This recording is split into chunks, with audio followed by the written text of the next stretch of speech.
नमस्कार दोस्तों, स्वागत है आपका हमारे चैनल भक्ति व्रत कथा में। आज की वीडियो में मैं आपको बहुत आसान तरीके से अहोई अष्टमी व्रत की पूजा विधि समझाऊंगी।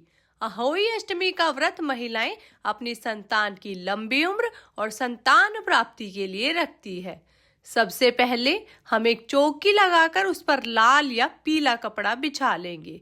अगर चाहे तो आप चौकी पर पूजा कर सकते हैं या सीधे जमीन पर चौका लगाकर भी पूजा कर सकते हैं। अब देखिए, हमने चौकी लगाकर तैयार कर ली है। चौकी पर हम गेहूं के दाने रखेंगे। आप चाहो तो गेहूं, चावल या कोई भी अनाज बाजार से ला सकते हैं। इसके बाद अहोई माता की फोटो रखी जाएगी जो इस तरह की होती है।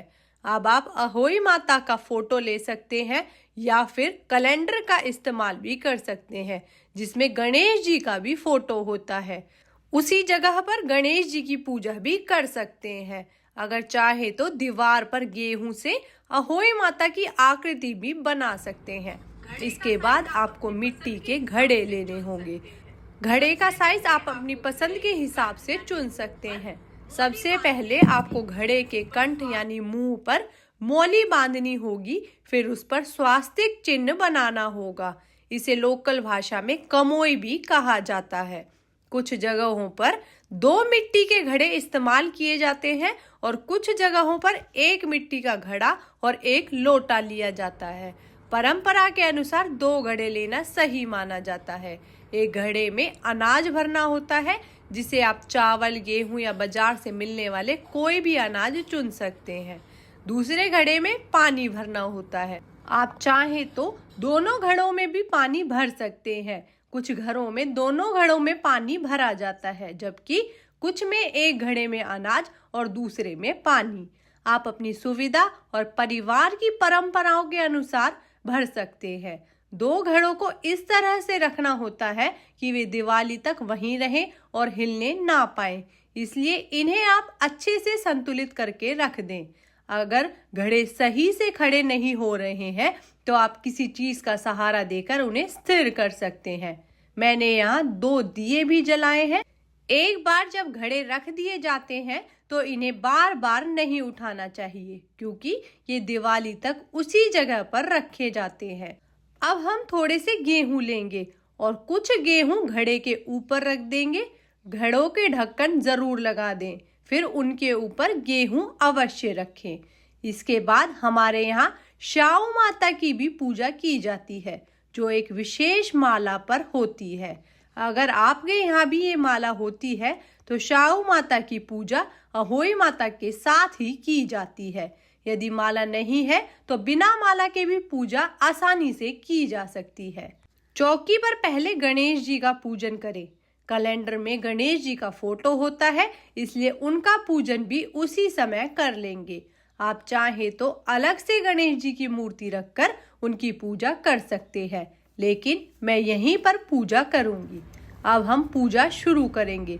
सबसे पहले हम कोई भी अनाज जैसे गेहूं, चावल या जो भी अनाज हमारे पास है चौकी पर रखेंगे। जिनके यहाँ दिया जलाने की परंपरा है वह दिया अवश्य जलाए, लेकिन जिनके यहाँ दिया जलाने की परंपरा नहीं है वो सिर्फ अनाज भी रख सकते हैं।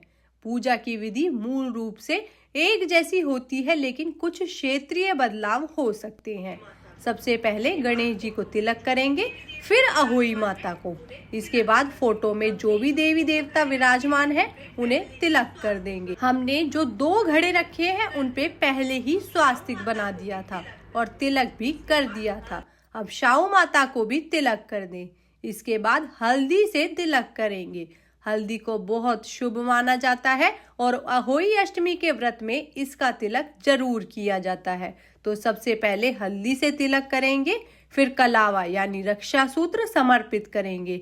अहोई माता, गणेश जी और फोटो में विराजमान सभी देवी देवताओं को वस्त्र के रूप में कलावा अर्पित करेंगे। जो 2 घड़े हमने रखे हैं उनके कंठ पर पहले ही कलावा बांध दिया था। इसके बाद भोग अर्पित किया जाएगा। भोग में हरा फल देना जरूरी होता है। आप कोई भी हरा फल ले सकते हैं, जैसे सिंघाड़ा, केला या खीरा। जो भी भोग अर्पित करेंगे उसे 2 घड़ों के पास भी रखना होगा। इसके साथ ही पताशे का भोग बहुत शुभ माना जाता है, इसलिए पताशे का भोग भी जरूर लगाएं। अगर आपके यहाँ पर पूड़े, पूरी या हलवा नहीं बनाया जाता तो पताशे का भोग लगाकर जरूर अर्पित करें। कुछ घरों में पूरी या पूड़े शाम को बनाए जाते हैं और कथा दोपहर में ही सुन ली जाती है। अगर आप भी दोपहर में पूजा करते हैं और शाम को पूड़े, पूरी या हलवा बनाते हैं तो पूजा के समय पताशे का भोग ही अर्पित करें। इसके साथ ही आपको अपनी सासू जी के लिए एक साड़ी या सूट लेना है। इस साड़ी या सूट को आप चौकी पर माता के सामने अर्पित करेंगे। साथ ही कुछ दक्षिणा भी रखनी है, जितनी भी आपके लिए संभव हो। इसके बाद हम कथा सुनेंगे। कथा सुनने के लिए 1 लोटा पानी और थोड़े से गेहूं के दाने हाथ में अवश्य ले। कथा सुनना बहुत जरूरी होता है, इसलिए इसे जरूर सुने। आप चाहे तो पूजा करते समय ही कथा सुन सकते हैं या फिर अपने पूजा घर में भी सुन सकते हैं। आप अपनी देवरानी, जिठानी या दोस्तों के साथ मिलकर ग्रुप में भी कथा सुन सकती हैं। कथा का लिंक आपको मेरे चैनल पर मिल जाएगा, आप वहां से इसे देख सकते हैं, क्योंकि अगर यहाँ कथा सुनाई तो वीडियो बहुत लंबी हो जाएगी, इसलिए मैंने इसे अलग वीडियो में रखा है। कथा सुनने के बाद कुछ गेहूं के दाने लोटे में डालें और कुछ अहोई माता और श्याऊ माता को अर्पित करें। हमारे यहाँ दिन में कथा सुनने के बाद जल का लोटा और गेहूं के दाने सूर्य भगवान को अर्घ्य देने के लिए इस्तेमाल किए जाते हैं।